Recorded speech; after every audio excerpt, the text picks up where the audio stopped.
Hello, everyone. This is a live Q&A. I'm going to wait for people to join. If they do, um, this will be saved for later for questions that come up. My name is Mallory Millet. I'm a speech pathologist, infant feeding specialist. I specialize in oral development, infant reflux, and I'm cranial sacral therapy trained. I am just going to hang out. Hello. This is open Q&A, so ask any questions that you have, and we will get started with the questions as they come in. I do want to say, because this is saved, so for people who are listening later, I just got off of Instagram and a very interesting response from someone else's post that said that paste feeding is contraindicated in full term, otherwise healthy infants. And she was pretty adamant about it. And so I want to talk about that. So if no other questions come in, this is going to be what the talk is about. Let's talk about paste feeding and how we see it in the research. So, when you're looking at research and you type in paste feeding, most of the articles, I actually haven't seen very many articles on paste feeding on a typical feeding infant. And that is because nobody is paying to do research on a typical developing child. Most research is done when there is a problem. And then so they research that problem to find solutions or investigate something that has been maybe something is suspected to help, something um, comes up in like it has to be paid by somebody, right? So usually there is something that happens that pushes this research to occur.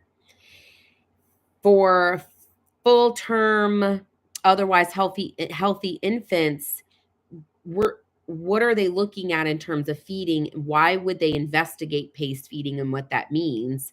So most of your research is going to be on NICU babies and what paste feeding does for them. And it does great things for NICU babies. But I want to talk about the difference between that paste feeding that is discussed for a NICU baby versus paste feeding that I recommend for all babies. And so paste feeding is not a compensatory strategy. Paste feeding is how we should be bottle feeding all the time. And here's why. For a baby who is in NICU, they are having trouble regulating something, usually something else, right? Is it their blood sugar? Is their heart rate? Is it their breathing? And so they are unregulated. Most of the time, NICU babies have some sort of contraption attached to them. It is loud, it is bright, and so their body is not regulated. Babies who are born early also don't have a good suck, swallow, breathe coordination or flow. Um, and if they have heart or breathing concerns, that kind of plays a role into that coordination that they're learning. So, pace feeding is um,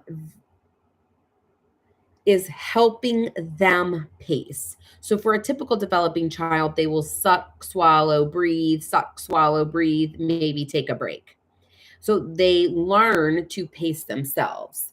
For a baby who doesn't have that skill, pace feeding was developed in order to help pace them. So baby is feeding, but they drop the bottle for them and force a stop.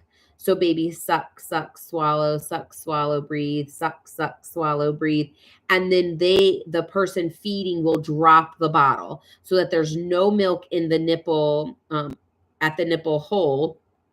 And so baby can relax. They can regulate their breathing. They can swallow what the leftover that is in their mouth. They are pacing for them. Suck, swallow, breathe, suck, swallow, breathe, we drop. Okay, so that is pace feeding in the NICU. For pace feeding, for what we talk about it, or how I talk about it, in terms of all children, and really working on them, um, not we're not working on them pacing.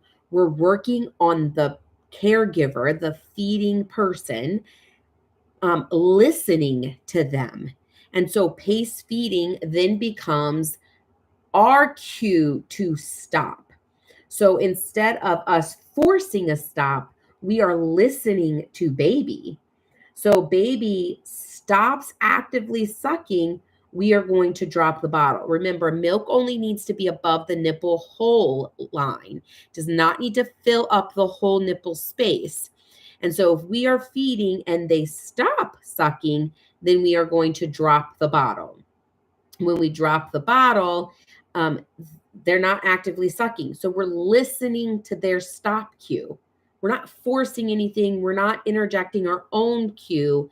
They are doing it themselves. And when they start to actively suck, we lift it back up. When they stop, we drop. And that is paced feeding. We are listening to them versus your typical cradle position where we're like this and they stop sucking and the bottle's still sitting here. Well, guess what? Milk is still dripping in. So when they are not actively sucking, we're still forcing them to swallow liquids, or it's at least pulling in their mouth until they're ready to swallow and then they swallow it. So pace feeding is not forcing a stop. It is us listening to them. Okay?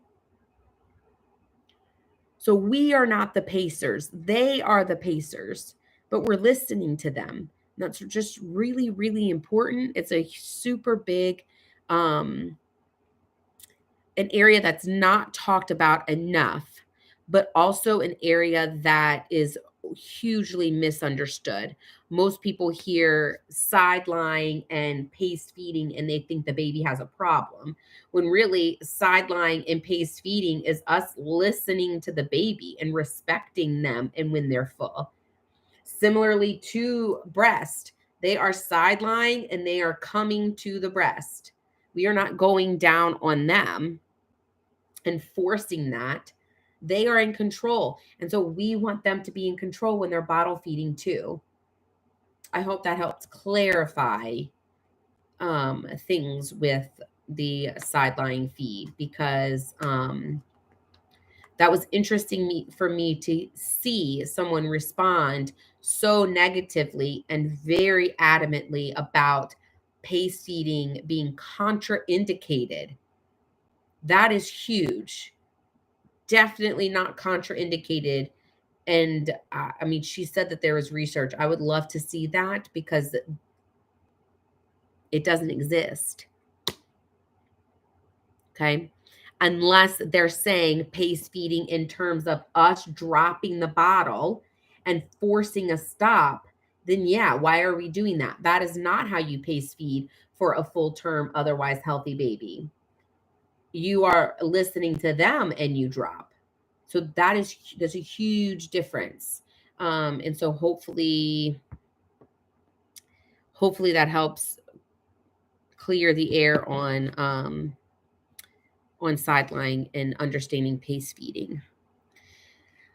I just talked about sideline and pace feeding, the differences in the NICU. Anyone who has a question, please drop it and we will start that conversation.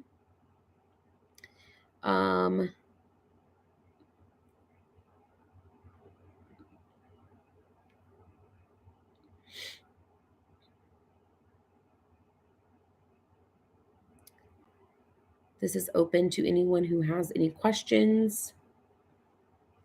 So I was just talking about pace feeding because of a comment that was made on someone else's Instagram post.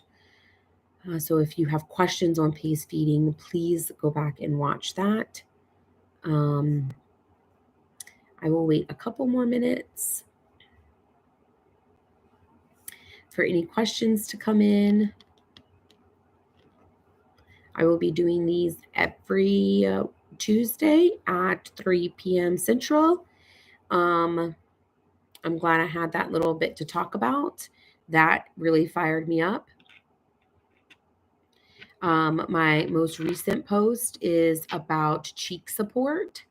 And so typically, when we look at what cheek support is, um, parent is taught to hold the bottle and squeeze the cheeks in on either side. Babies have fat pads in their cheeks, and that helps close off that space. Some babies need support in that, and so we develop this cheek support. However, I would argue that there's usually something else going on. That strategy was given for babies who leaked milk. And so, do we need to work on pacing because we're not listening to babies' cues and they are taking too much that they can't handle because they're trying to pause and we are steadily pouring milk in their mouth? And so, we came up with a strategy to keep the milk in, except we're also not listening to baby. And so that's really important. And so inside lying, I love cheek support just as like support, not as pressure or um, forcing. But your hand, you hold the bottle here to keep stability, right? We don't hold the bottle down here. We hold the bottle here for stability. And then these fingers are free and we can just rest them on that cheek that's closest to the floor. Gravity helps this cheek pull in.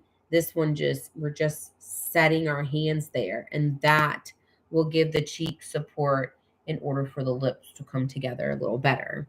And so if we're looking at giving cheek support, that is a better way to do it. Versus this, where we're really putting a lot of pressure on the face. And typically it's done when baby's in cradle. So now they have no head movement, they have no jaw movement, they have no cheek movement, and we're forcing this object into their mouth. They can't control it. When they try to stop, the milk is still flowing. So it's very dysregulating. Some babies will start to gag with it. Some babies will just be really, really frustrated. Sometimes you'll get a baby who will just shut down and stop. And those babies are the ones who are really creating that aversion that we are not wanting to stick around, right? We want them to have that good relationship with the bottle. So anytime I'm putting my hands on baby, I want to make sure it is calming and not in a forceful, restrictive way. If it's restricting their movement in any way, then I'm always looking for an alternative. So this is very restricting. Whereas this, if they want to move, they can move, and we can move our hand from them. If you have a question, please ask. This is open to anybody. Earlier, I talked about pacing because there's a huge debate about pacing. And so I hope I clarified that. We just finished talking about cheek support and how that can look different based on the way and position you're in. If you have a question, please drop it below. And this will be saved. So if pacing or cheek support is of interest to you, just come back and listen to it, and it'll be here.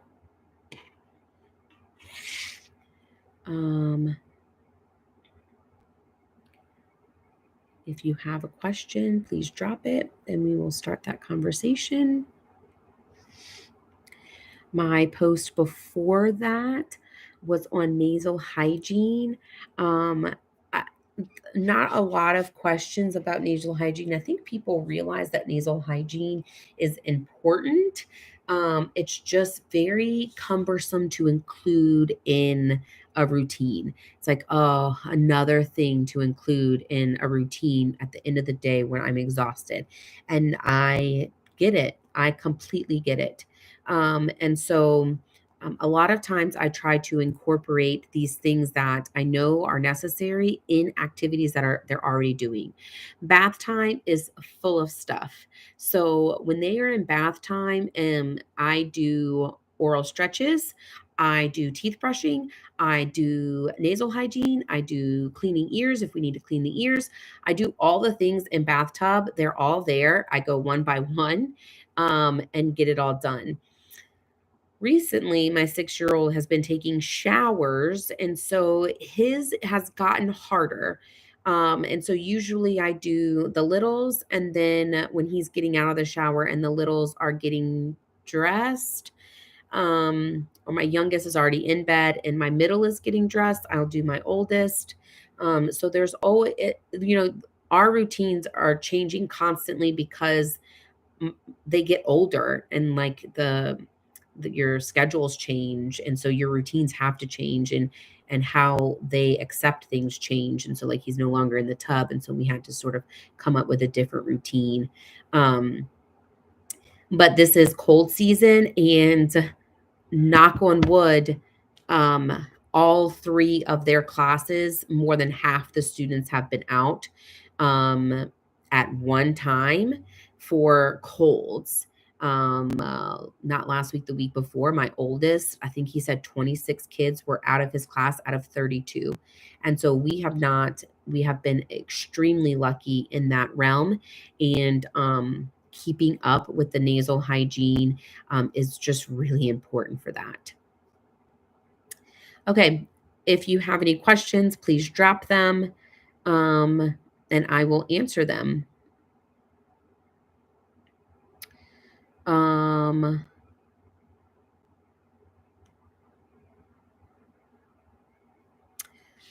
so nasal hygiene, we talked about cheek support, we talked about pacing.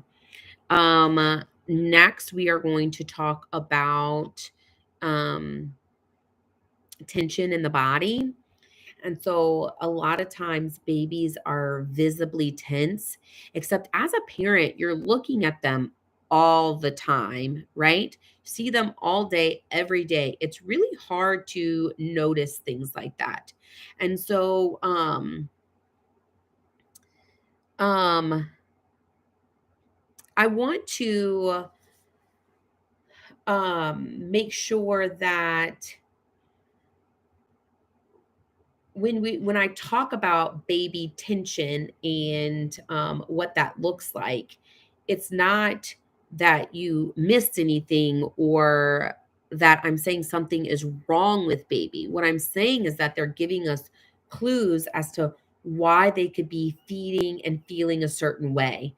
And a lot of times their body will mold in the direction of their tension, and they will be telling us where the tension is.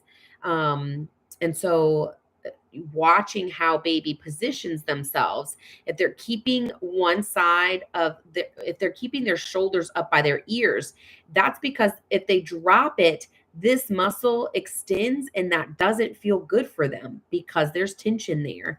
And so if we have a baby who has these high shoulders, or if you notice that their jaw is retracted back, which is typical in newborns, right? And the more they feed, that lower jaw comes forward and you should see a change. But these babies, it sort of stays back there and they're just so tight. They are the ones who usually have really good head control. And you don't really want to see a newborn baby with lifting their head up. That is just tension in their body, forcing them into a position that is more comfortable and more tolerable. And so if their head is like this, these muscles are compressed versus them resting their head down, and look at how much extension had to happen in those muscles, right? And so a lot of times babies are giving us their answers, they're showing us what's happening, and we need to be listening to that.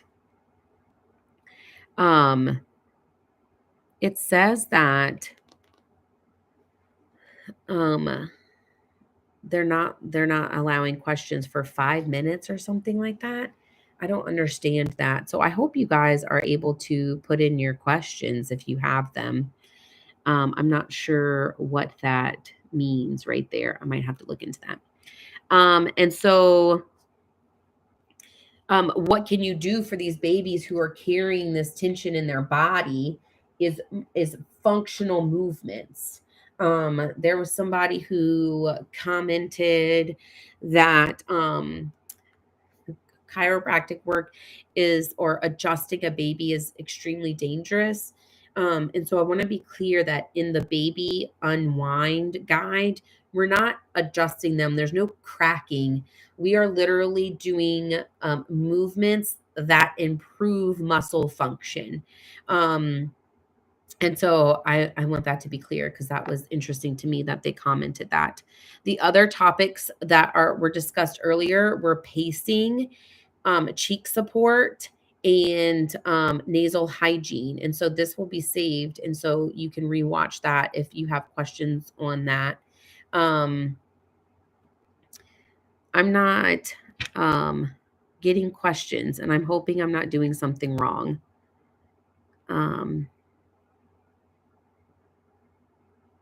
So let's keep going on with the topics at hand. And so to go with babies unwinding, the thing I see the most with my parents in person is that they're very protective of baby, right? We're always keeping baby into us and curled up nice and safe.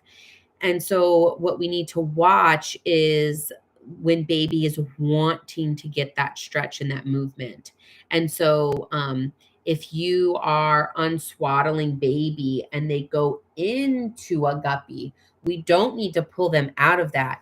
We need to support them and let them fall into the guppy as much as they want. Babies are extremely and should be extremely flexible, getting those movement in the muscles. And so you're holding and supporting baby. And that will help them naturally unwind, which is what is supposed to happen in birth, right? They get pushed through the canal and they naturally unwind. And so that is something that most babies will try to do um, to some degree. And we often inhibit that. And so watching when your baby is wanting to move and sort of follow them in that movement can be really, really beneficial. Okay, you guys. So we talked about pacing. We talked about um, cheek support, nasal hygiene, and tension in the body. If you have, I will be doing this every Tuesday and Thursday. The Thursday time is not decided. Subscribe if you want to be able to bring in your questions. I'm hoping that um, people were just not subscribed yet. And so maybe that's why they couldn't leave a question. So subscribe so you can leave your questions and I answer them every Tuesday at 3 Central. And Thursdays, the time is still up between 8 a.m. Central and 7 p.m. Central. So I will see you guys on Thursday.